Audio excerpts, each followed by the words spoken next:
hano ndagira ngo mbereke iki gishushanyo muri kubona. Murabona hariya hasi buriya, hariya hasi ni hagati y'amaguru. Muri kubona hasi hagati y'amaguru ahazamuka, murabona ahantu umuntu akinjira aturutse hasi agera kuri kayimeni. Noneho hejuru ya kayimeni noneho murakajya mu nda ibyara. Mu nda ibyara ariho hariya hagera kuri terisi, ariho mubona umuntu amaze gukora imibonano mpuzabitsina hakaba hari amasohoro yamaze kubitsika, amasohoro n'intanga z'umugabo. Urabona ko intanga z'umugabo zazamutse, zimwe zikajya muri terisi, zikanyura ibumoso, izindi zikanyura iburyo, zigiye kureba ko nta ntanga y'umugore yabonetse mu gihe cya ovirasiyo.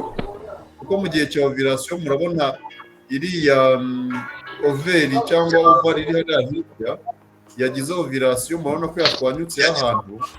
None ishwanyutse ahantu nicyo gihe cya ovirasiyo, no isohokamo ka ovire murakabona k'akagi k'umweru kari hariya muri ya muyoboro. Hari n'intanga z'umugabo zaje zikegera bize guhura, noneho igatobore, noneho fecondation, noneho haze kuvamo igira izabamo umwana. Igira igasubira inyuma, rikagenda risubira inyuma, rikaza rikitereka hano muri terasi, hano muri nyababyeyi hagati. Iyo rimaze kwitereka hano muri nyababyeyi rero, murabona ko ari agahu k'umutuku. Agahu k'umutuku muri nyababyeyi niko twita igisasiro cy'igi ry'ukuri rizavamo umwana, niko twita endometre mu Gifaransa cyangwa endometrium mu Cyongereza. Aka gahu k'agatuku rero niko kaba imbere muri terisi, niko ubundi terisi ikora ingobyi umwana barimo, y'amazi umwana barimo, isuha, byose bikorwa bivuye kwa aka gahu k'umutuku karimo hano. Bishatse kuvuga rero, iyo umuntu ari nko ku miti iboneza urubyaro cyangwa akaba nta mibonano mpuzabitsina yakoze, iyo ino ntanga y'umugore yasohotse ya ovire yasohotse, no akabona nta spermatozoide yaje ngo umuntu abe yasama, icyo gihe gusama ntibiba. Iyo gusama bitabaye rero, akagaho k'umutuku karakuri karategereza kareba ko hazaboneka igira izaza ngo karebere igisasiro kakaribu. Ese we ba basore bawe babona akazi bakirangiza, umwe mukuru atukanshakira amafaranga ngacuruza ingaya. Murumuna we ati nge nyihera make nge muri IBTC kwiga film making. Ubwo ibyabaye nyagucuruza amafaranga. Murumuna we wiyigiye umwuga, ubu ni wo mukire, ni utunze imiryango. Ngo uzashobora hanze IBTC Film School ni kwa Rubangura muri etaje ya 4 mu muryango 406. Wanahamagara 0788554302 bitize ukajya ku rubuga wa#ibtcfilmschool.com. Karibora noneho kamara iminsi nk'ibyumweru 2 nta gikabonye, kagahunguka hano kari imbere muri terisi. Kwa kundi gahunguka kakamuka muri nyababyeyi, kamanuka mu nda ibyara, ariko tubona kabaye amaraso y'imihango. Ni ukuvuga ngo amaraso y'imihango, ntabwo amaraso y'imihango twavanga igi ngo ovire nk'uko abantu bari bakunda kubivuga. Ntabwo amaraso y'imihango ari ahandi akomoka, ahubwo ni akagahu k'umutuku imbere muri terisi gasaza kazabira igisasiro, noneho kakomoka, noneho kamara komoka kakamanuka, ariyo maraso y'imihango. Ari nayo mpamvu buriya amaraso y'imihango ku mukobwa cyangwa ku mugore, amaraso aza mbere ari amaraso y'amazi dereri atajya nabumbira, kuko aba ari amaraso avuye kwa kagahu komotse kagiye. Ni ukuvuga ngo aba ari amaraso atari amaraso muri rusange. Ariko bijya bigaragara ko iyo umukobwa cyangwa umugore akomeje kujya mu mihango ku munsi wa 2 cyangwa wa 3, atangira kugira amaraso ashobora kuza mu bintu bimeze nk'ibibumbe, rimwe bikanibumbira bikaba umukara, ibyo twita ngo zakayo. Izo zakayo aho bizaba ziturutse ni amaraso yakurikiye yavuye hano akagaho komotse, kuko iyo akagaho komotse nyababyeyi nayo igenda yifungafunga cyangwa yikontragita, akaba ikintu kimeze nk'ibise kugira ngo kari agahu gahungukeho vuba. Ariko uko igomeza yifungafunga yifungura, hari n'uturaso tugenda dusohoka hariya karagaho komotse kuko aba bameze nk'ari igisebe, noneho ayo maraso agenda ava mu inyama ya nyababyeyi niyo aza kuba amaraso nyamaraso ariyo agera hanze akaba koko yanibumbira, nk'uko uzana niyo babaze nk'itungo haboneka ikiremve kibumbye kigiye amaraso ageze hanze. Bishatse kuvuga ko burya imihango y'umugore cyangwa y'umukobwa igizwe n'ibintu bibiri. Iki cya mbere ni akagaho k'imbere muri terisi bakatubona gushushanyije k'umutuku kahungutse kubera kabuze igikabiri igisasiro, kasaza kagahunguka akaba ya maraso y'amazi atabumbira. Ariko uko nyababyeyi ikomeza inikanyakanya, muzi nicyo gituma urya n'umukobwa cyangwa umugore mu mihango bamwe baribwa, aba ari nk'ibise nyine ni terisi biri kwikontragita. Noneho hari n'amaraso nyamaraso uko agenda asohoka harya kagaho kahungutse, noneho agakurikira kagaho ari yaba yamaraso asohoka ukabona yabaye ibibumbe, rimwe akajya gusa n'umukara, nyine yabaye nyine kakuri tubona nk'ikiremve cy'amaraso y'itungo. Iyo niyo mihango rero, niko imihango ikorwa. Ntabwo imihango ituruka ku irigi ngo ovire ngo yapfuye, ngo utabonye ngo izavemo umwana ngo nitange imihango, kuko abahanga batubwira ko iyo imihango iba yaturukaga ku iyi ovire y'umugore, ntabwo imihango twajya tuyibona n'ijisho ryacu, kuko burya n'iyi ovire ntabwo igaragara n'ijisho, aba ari gato cyane. Ni ukuvuga ngo amaraso katanga ariko ntabwo ari amaraso yabonwa n'ijisho ry'umuntu. Byumvikana ko amaraso ntabwo ava ku irigi ngo ryapfuye, ahubwo amaraso yomoka hano imbere muri nyababyeyi, niyo yomoka kari akantu kameze nk'urubobi kagatanga ya maraso atabumbira, none amaraso nyamaraso agiye ava mu inyama ya nyababyeyi nayo akaba yamaraso abumbira. Iyi niyo mihango. Tubonye ko kuribwa mu mihango ari nyababyeyi biri kwikandakanda kugira ngo karagaho k'imbere komoke vuba. Nicyo gituma burya umugore aribwa ari mu mihango. Nacyo gituma tunavuga tuti kujya mu mihango ntabwo ari uburwayi, ni nacyo gituma buriya umukobwa cyangwa umugore ujya mu mihango ntagomba gufata umuti wo kuvuga ngo arivura imihango, kuko si uburwayi. Iyo ubigize uburwayi bituma buri gihe uzajya uribwa. Ariko iyo umugore cyangwa umukobwa uri mu mihango akaribwa, ubwo niyo iterisi biri kwikandakana ngo gasohokemo vuba, umuti afata uri mu bice bitatu. Umuti wa mbere ni ukwiyakira, akumva ko ari umukobwa cyangwa ari umugore, akabyakira ni uko agomba kubyakira. Ni nk'uko n'umugabo nawe agomba kwakira wenda ashobora kwirokeraho nawe akabyakira kugira ngo uburwayi. Ahubwo biba byerekana ko umubiri uri gukora neza, ahubwo agomba kubyishimira. Iyo abyakira akiyakira, aba rimwe ari umukobwa cyangwa ari umugore, bituma n'ubwonko bubyakira, noneho koko n'ubwonko bugafata ko atari uburwayi, noneho ntanaribwe cyane. Undi muti wa kabiri abantu baribwa cyane cyangwa bavukana mu mihango ni ukunywa amazi menshi, kuko burya amazi menshi nk'abaganga twemera ko ari umuti. Burya umuntu anywa amazi menshi ariko ntayanywe cyagera mu mihango, ahubwo akabigira umuco akanywa ku munsi, nibura umuntu akajya anywa nka litiro 2 z'amazi ku munsi. Iyo bibaye gutyo indwara ntaba kizirwaye, kuribwa mu mihango, igifu, umutwe, izo ndwara burya zivurwa n'amazi. Umuti wa gatatu ni ugukora siporo ku buryo buhoraho. Nabwo kunywa amazi no gukora siporo ni ukujya ku buryo buhoraho. Nabwo burya batuvuga ko nk'abakobwa bakina nka basket cyangwa nka volley cyangwa bakina nka atletisme, bari abakobwa bajya baribwa mu gihe cy'imihango. N'imihango yabo ntirenze iminsi cyangwa 3, kubera ko gukora siporo, muzi ko abantu bakora siporo banywa n'amazi menshi, bituma utwo tuntu tw'uduturubure duto nta kuba mu mubiri wabo.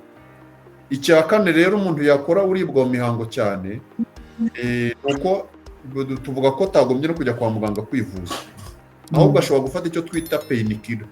Painkiller ni ya miti igabanya ububabare, ariko ntayifate nk'ufata umuti. Ntagire ngo afate paracetamol ngo ajye anywa kimwe mu gitondo cy'isa kiri ku mugoroba. Ntagire ngo afate ibuprofene bimwe mu gitondo cy'isa kiri ku mugoroba. Icyo gihe ababigize bwo gufata umuti ababigize uburwayi. Ahubwo painkiller cyangwa kugabanya ububabare ufata nk'ikinini kimwe, ububabare bwagenda ugahagarika kugira ngo ubwonko butabifata bwo kuvura indwara. Ni ukuvuga ngo kuvana ububabare iyo uri mu mihango, unywa ikinini kimwe byahagarara ukarekeraho, cyangwa bitahagaruka mu cya kabiri byahagarara ukarekeraho. Ni ukuvuga ngo ntabwo ugomba gushorera ngo mu gitondo uzahita ari mugoroba. iyo bigenze gutyo uba ubwiye ubwonko ko urwaye kuko bukabugira uburwayi, kandi umuntu ntagomba kubigira uburwayi kuko ibintu byose by'imyororokere, kujya mu mihango, gutwita, kubyara ntabwo ari uburwayi. Icyo nagira ngo nsoreze rero noneho ni uko nk'uko mubibona hano, iyo umuntu rero akoze imibonano mpuzabitsina bigahuza n'uko ovire y'umugore yasohotse muri overi, igi ryasohotse, none intanga z'umugabo zikajya guhura n'igi ry'umugore, noneho intanga y'umugabo n'iy'umugore birahura, noneho bikava mu igi rivuye ku izo ntanga ebyiri. Igi risubira inyuma rikagaruka rikicara muri nyababyeyi.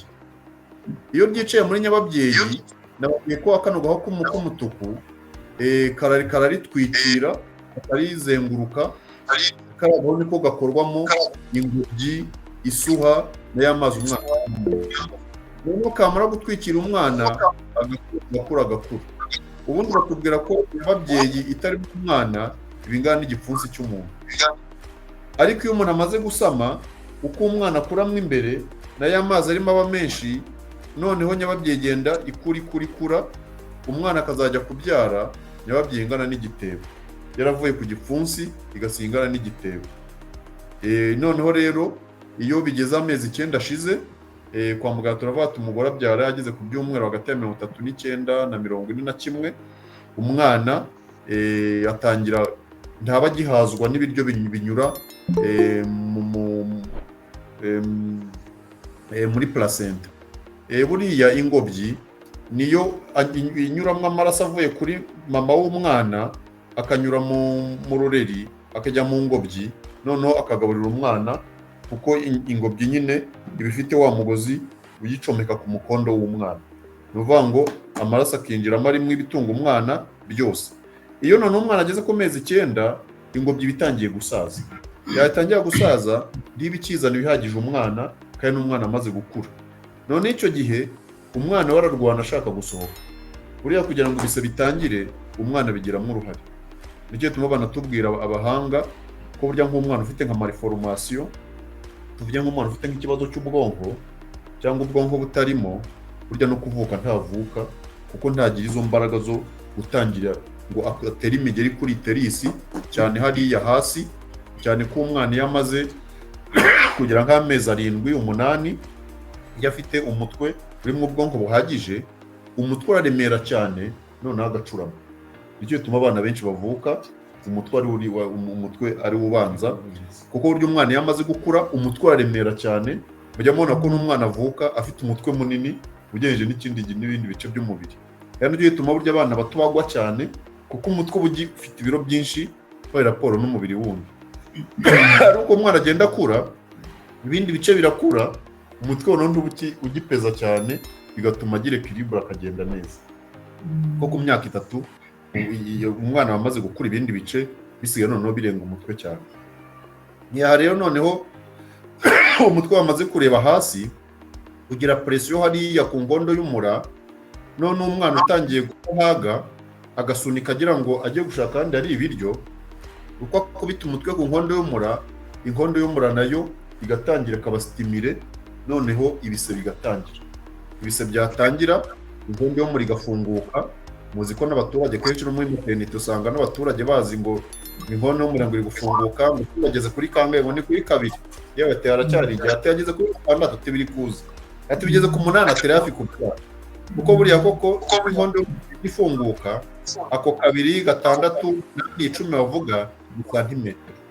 Kuri abaganga iyo bari kubyaza bakora mu nda ibyara, akumva santimetero ingondo y'umura imaze gufungukaho, yakumva ari 6, akavuga biri kuza, ari 8 bakaba kuzamuka. Iyo baye santimetero 10, ni ukuvuga ngo babonetse ingondo y'umura iba yafungutse neza ku mutwe w'umwana anyuramo. Noneho iyo ingondo y'umura ifungutse, umutwe w'umwana anyuramo, noneho akavuka agasohoka, umubyeyi akaba abyaye neza. Buriya kubyara neza ni uko umwana agomba guca hagati y'amaguru. Iyo bitenze guca umwana aca hagati y'amaguru, kwa muganga tuvuga ko umugore atabyaye neza. Ni ukuvuga ngo accouchement normal cyangwa normal delivery mu ndimi z'amahanga, ni igihe umubyeyi yabyaye umwana yaciye mu matako akanyura ku maguru, naho ubundi biriya byo guterura umwana mu nda kumukuruza ibyuma biriya ni ukubyara ku buryo buri asisite cyangwa umuntu wamufashije burya ntabwo biri normal burya niyo ubyariye kwa muganga ugakora cesarienne cyangwa ugakura umwana na ventouse cyangwa iki burya wishyura amafaranga menshi kurusha uwabyaye neza batabikoresheje kuko burya kubyara mu buryo buri normal nibyo byoroha kurusha kubyara biriya bintu. Abantu mva ikiganiro twaba dufite uyu munsi ari iki ngiki, uwagira ikibazo kimwe cyangwa ibindi twabyumva ahandi tugasoza murakoze. ariko akaga kabaho rwose. ubwo uzi wa muhungu wanyiciye amafoto uko ambwiye ngo rekamo amafaranga ngo twongere dukodeshe imyenda y'abageni ngo nawe yongera dufotore nk'aho birimo kuba. hanyuma se ubwo gitifu muramuhamagara nawe muri iyo kinamico si uko kandi ubundi nakubwiye ntibishinge IBTC rwose nibo bahanga mu gufotora ibirori. sinzi niba uri kumva karite byikorewe n'abarimu babyigisha. IBTC uyu ni wa mwarimu usobanutse ku mashusho bigashimangirwa n'abo yareze bahagaze neza ku isoko ry'umurimo. IBTC byayiteye ishema iti byiza bikeneye akanyuzo ituzanira IBTC production. ariko tekereza umutoza wo guhamiriza yigiriye mu mudiho aho ntabwo ashakisha. ushaka filime documentaire ikoze kinyamwuga, urifuza ubutumwa bwamamaza ibikorwa byawe bikaba kimenya bose, egera IBTC production. kimwe nawe ufite ibirori wifuza ko bitazibagirana cyangwa uri umuhanzi ukeneye clip y'indirimbo, nibavuga IBTC production uzumva ifoto ikeye ya yindi yivugira iwabo wa graphic design na web design. ibi byose kandi bigakorwa bitakugoye mu giciro mu kanya nk'ako guhumbya. IBTC production ni i Kigali kwa Rubangura muri etaje ya 4 mu muryango wa 406. wanahamagara kuri 0788558094.